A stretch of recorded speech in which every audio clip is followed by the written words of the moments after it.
L'arbre des causes est un instrument d'analyse axé sur les faits, pour établir la filiation des causes à leurs effets. Il est utilisé dans le domaine des risques professionnels, c'est-à-dire après que tout événement indésirable ait eu lieu. Comme vous le savez déjà, il n'existe pas d'accident à cause unique. Les causes d'un accident sont souvent aussi nombreuses que les branches d'un arbre, d'où son appellation « arbre des causes ». On utilise la métaphore d'un arbre au sens généalogique, du fait que l'arbre des causes présente graphiquement la genèse de l'accident, au travers de la relation qu'il établit entre les causes critiques et les causes parentes.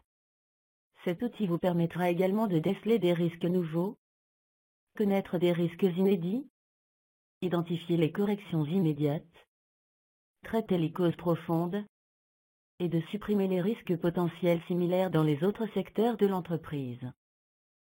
L'arbre des causes rend de très grands services, notamment dans le processus d'analyse des problèmes et d'amélioration continue, et en particulier en matière de sécurité dans le travail.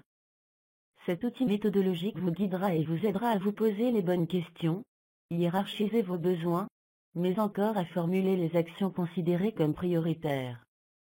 Lorsqu'un accident se produit par exemple, il est toujours difficile de garder suffisamment de sang-froid pour en analyser les causes objectives et prendre des mesures efficaces en conséquence.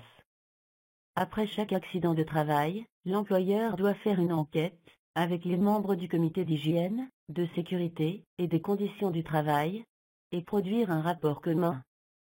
C'est là qu'une difficulté surgit, car il est difficile de trouver un langage commun se limitant à l'objectivité des faits. En effet, lorsque l'accident survient, un climat tendu s'instaure, la réflexion fait place à la polémique, et l'on recherche immédiatement les responsabilités, sans même essayer de comprendre l'origine de la faille.